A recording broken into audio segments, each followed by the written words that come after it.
When Abram was 99 years old, the Lord appeared to him and said, "I am God Almighty. Walk before me faithfully and be blameless. Then I will make my covenant between me and you and will greatly increase your numbers." Abram fell face down as the presence descended.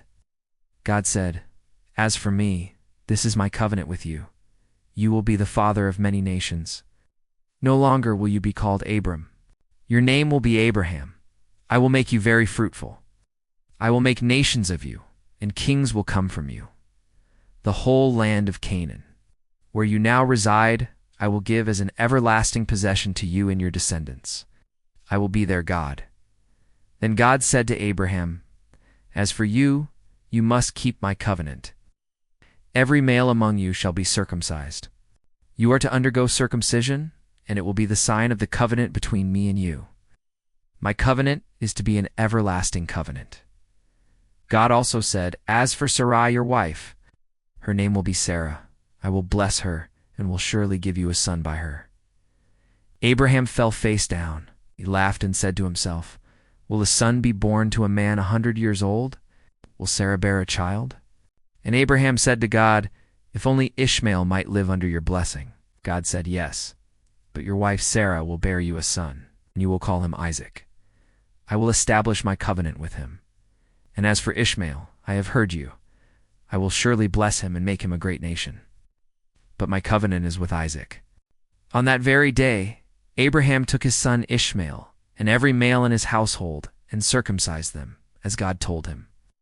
The Lord appeared to Abraham near the great trees of Mamre, while he was sitting at the entrance to his tent in the heat.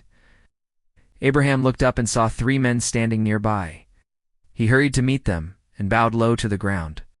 He said, "If I have found favor in your eyes, my lord, do not pass your servant by. Let water be brought and rest. Let me get you something to eat, so you can be refreshed." "Very well," they answered. So Abraham hurried into the tent to Sarah. "Quick," he said, "get 3 seahs of the finest flour and bake some bread." Then he ran to the herd and selected a choice calf. While they ate, he stood near them under a tree. "Where's your wife Sarah?" they asked. "There in the tent," he said. Then one of them spoke of the promise.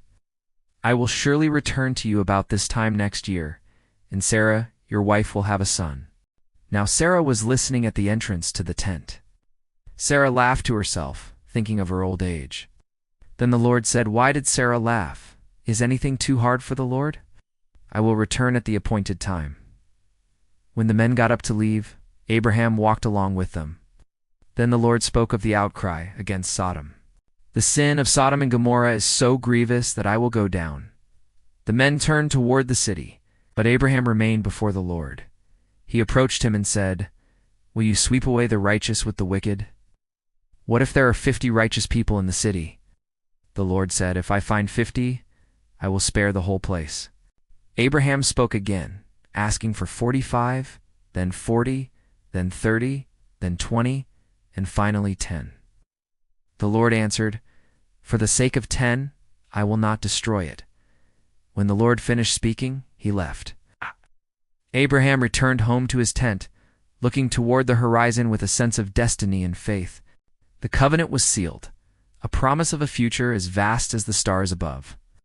Abraham believed, and it was credited to him.